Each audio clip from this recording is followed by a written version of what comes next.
मागील काही तासांपासून चिपळूणमध्ये सोसाट्याचा वारा आणि पाऊस जोरदार होता आणि यामध्येच एक झाड आहे हे कोसळलेलं आहे। आपण पाहू शकता दृश्यांमधून पंचायत समितीचं कार्यालय जे आहे या ठिकाणी असणारं हे मोठं झाड आहे हे अचानकपणे कोसळलं आणि अशी परिस्थिती आपण पाहू शकतो की या ठिकाणी असणाऱ्या या ज्या गाड्या आहेत, बाईक आहेत, ह्या आपण पाहू शकतो या दृश्यांमधून की याच्यावरती हे झाड आहे कोसळलेलं आहे। पूर्णतः बुंद्यापासून निष्ठून आलेलं झाड आहे। हे अशा पद्धतीनं मोठं झाड हे पंचायत समितीच्या आवारात कोसळलं।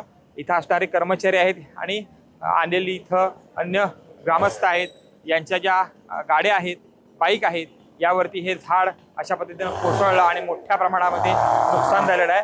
आपण या दृश्यांमधून पाहू शकतो की अशा पद्धतीनं गाड्या आहेत, या गाड्यांवरती हे मोठं झाड आहे हे कोसळलंय। सध्या या ठिकाणी झाड कापण्याचं काम जे आहे हे इथं स्थानिकांच्या मदतीनं केलं जातंय। यामध्ये 15 ते 20 गाड्या आहेत, यांचं नुकसान झाल्याची माहिती आहे ती उपलब्ध होते। आपण पाहू शकतो या दृश्यांमध्ये अशा पद्धतीनं ह्या ज्या गाड्या आहेत याच्यावरती हे मोठं झाड हे कोसळलेलं आहे। नेमका किती गाड्यांचं किती मोठ्या प्रमाणात नुकसान झालेलं आहे याची अद्याप आकडेवारी स्पष्ट झालेली नाही। मात्र हे झाड बाजूला केल्यानंतर यामध्ये किती गाड्यांचं केवढ्या मोठ्या प्रमाणात नुकसान झाले याचा आकडा स्पष्ट होईल। मात्र अचानक कोसळलेलं झाड आहे, यामुळे या ठिकाणी थोडी घबराट निर्माण झाली होती। मात्र सुदैवानं या झाड कोसळल्यानंतर या ठिकाणी कोणतीही जीवितहानी मात्र झालेली नाही। झाड आहे हे पंचायत समितीच्या आवारामध्ये कोसळलं आणि यानंतर इथं घबराट निर्माण झालेली आहे। आपल्या प्रत्यक्षदर्शी आहेत का, काय बघितलं तुम्ही, केवढा मोठा आवाज आला? मी या ठिकाणी झाड कलंडत असताना जोरदार पाऊस आला, थोडासा वारा सुटला आणि ताबडतोब झाड खाली पडलं। ज्या ठिकाणी कार्यालय सुरू असताना जे कर्मचारी आणि इतर कस्टमर आले होते त्यांच्या दुचाकी वाहनं त्याच्यामध्ये होत्या, 4 व्हीलर पण 1-2 त्या ठिकाणी होत्या आणि प्रचंड नुकसान झालेलं।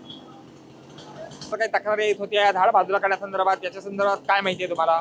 या संदर्भात मी स्वतः या पंचायत समितीमधून सेवानिवृत्त झालेला आहे आणि 3 ते 4 वर्ष मी या ठिकाणी गटविकास अधिकारी आणि उपविभागीय अभियंता यांना लेखी पत्र देऊन वारंवार विनंती करत होतो, परंतु त्यांनी हेतुपुरस्सर दुर्लक्ष केलेलं आहे।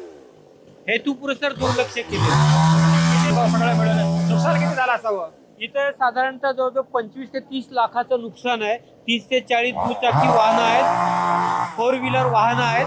अजून ती झाडं बाजूला केल्याशिवाय निश्चित अंदाज सांगता येणार नाही, पण सध्या 25 ते 30 लाखाच्या आसपास नुकसान झाले। जीर्ण झालेलं झाड होतं हे कोसळलं आणि या ठिकाणी असणाऱ्या ज्या गाडी आहेत, इतर जी वाहनं आहेत त्याचं मात्र मोठ्या प्रमाणात नुकसान झालेलं आहे। पृष्ठकाश साळगावकर, टीव्ही मराठी, चिपळूण, रत्नागिरी।